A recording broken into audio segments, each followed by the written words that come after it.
ये है वक्त मीडिया मुरादाबाद।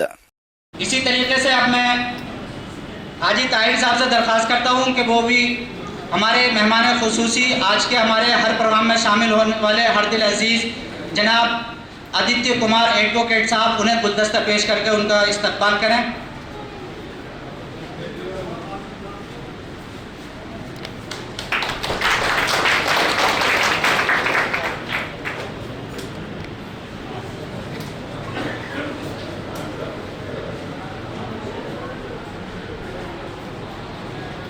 वतन की खाक जरा एड़िया रगड़ने दे, वतन की खाक जरा एड़िया रगड़ने दे, मुझे यकीन है पानी यहीं से निकलेगा।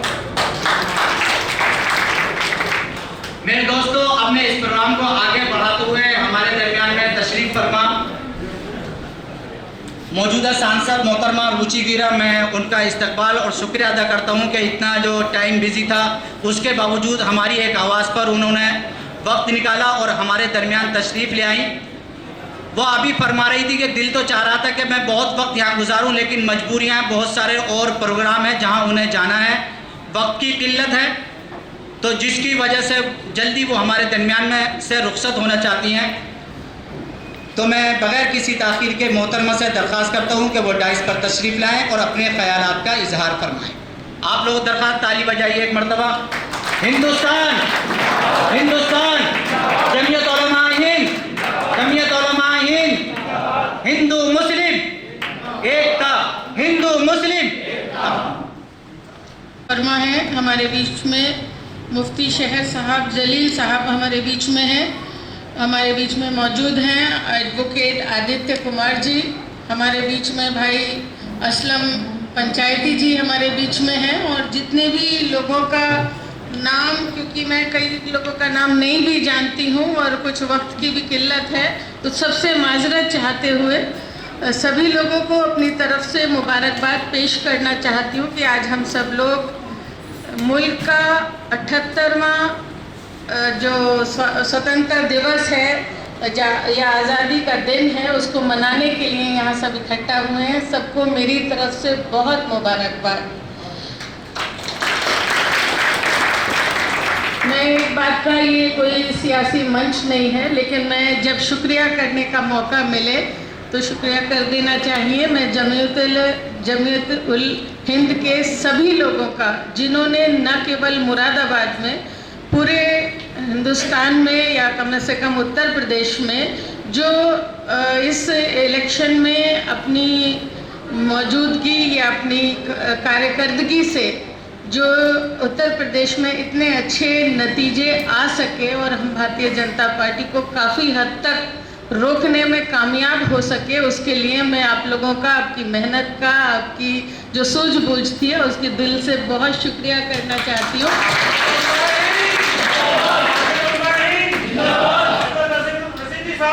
जिंदाबाद। आज हम लोग वैसे तो आज़ादी का जश्न मनाने के लिए इकट्ठा हुए हैं, लेकिन कहीं ना कहीं अभी कमी बाकी है।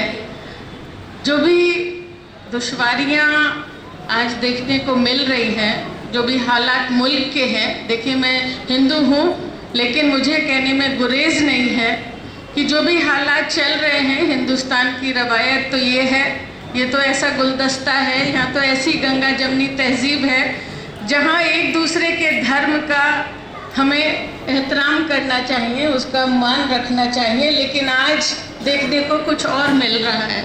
आप लोग मुझसे भी ज़्यादा इन सब हालात को जानते हैं।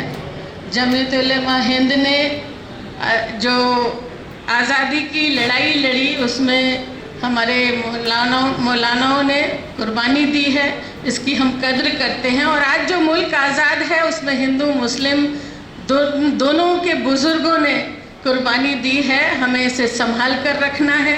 नौजवानों की बहुत बड़ी जिम्मेदारी है। जो हमारा आईन है, जो संविधान है हमारा, वो हमें यही सिखाता है कि हमें इस मुल्क में सबको अपनी भाषा बोलने का, अपनी ज़बान बोलने का, अपने धर्म को, अपने जो भी हमारा जिसका जो भी इबादत का तरीका है, पूजा का तरीका है, उसको मानने का हक है। लेकिन आज हो कुछ और रहा है। आप देख रहे हैं कांवड़ का महीना अभी चल ही रहा है और मैं तो भाई क्योंकि जनता से जुड़ी हुई हूँ तो रोज़ दो चार होना पड़ता है मुझे भी इन सब चीज़ों से। और सही को सही भी कहना इस मुल्क में जब हम कहना नहीं चाहिए, लेकिन आज की तारीख में सही को सही कहना भी बहुत मुश्किल हो गया है। लेकिन ऐसा नहीं है, हमें सही को सही कहना चाहिए। किसी ना किसी को तो सही को सही कहना ही पड़ेगा, वरना तो हम पीछे लग जाएंगे झूठ बोलने वालों के या गलत करने वालों के। आज से 1947 में मौलाना आज़ाद साहब ने, वैसे मुझे गुस्ताखी के लिए माफ़ी चाहूँगी, हो सकता है मेरी जानकारी में कोई कमी भी हो, लेकिन दिल में जो बात आए वो कह देनी चाहिए कि मौलाना आज़ाद साहब ने मस्जिद की मीनार से, शायद जामा मस्जिद की मीनार से ये बात कही थी कि अगर हिंदू मुस्लिम एकता को ख़त्म करके अगर तुम्हें आज़ादी दे दी जाए तो क्या उस आज़ादी को कबूल करोगे। तो मौलाना आज़ाद साहब ने ये बात कही थी कि मैं 1000 साल की गुलामी करने को लेने को तैयार हूँ, लेकिन हिंदू मुस्लिम एकता को ख़त्म करने को तैयार नहीं हूँ। हमारे से सब लोग बड़े लोग बैठे हैं, ज़्यादा जानकार हैं, मैं गुस्ताखी की माफ़ी चाहूँगी कि भाई मुझे ना इल्म हो इस बात का। लेकिन जो भी हम देख रहे हैं आज की तारीख में, मॉब लिंचिंग हो रही है, दोषी एक ही को बनाया जाता है, ये बड़ी शर्म की बात है। अभी बात कल मुझसे पत्रकार लोग पूछ रहे थे कि जिन्होंने अतीक साहब के बेटे का एनकाउंटर किया था उनकी ताजपोशी या उनको पुरस्कृत किया जा रहा है आज के दिन। ये हिंदुस्तान में एक काली उस लफ्ज़ों में लिखे जाने की चीज़ है मेरे हिसाब से। मेरे ख़ानदान ने हमेशा हिंदू मुस्लिम को एक नज़र से देखने का काम किया है। उसी रवायत को आगे बढ़ाते हुए मैं आप लोगों के पास बिजनौर से यहाँ तक पहुँच गई हूँ और मैं शुक्रगुजार हूँ कि आप लोगों ने मुझे, जो हिंदुस्तान का सबसे बड़ा सदन है, वहाँ मुझे पहुँचाने का और आप लोगों की नुमाइंदगी करने का मौका दिया है। मैं ऊपर वाले से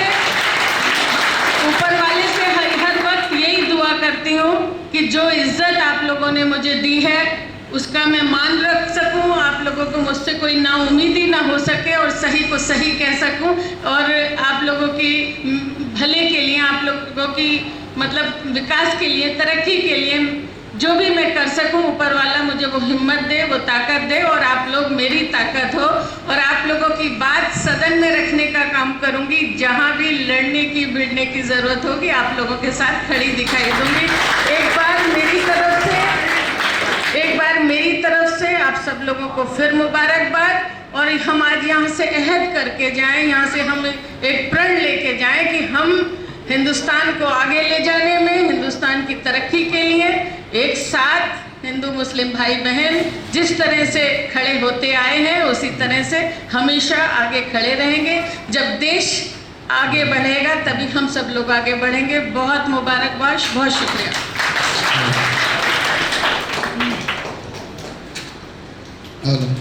हेलो।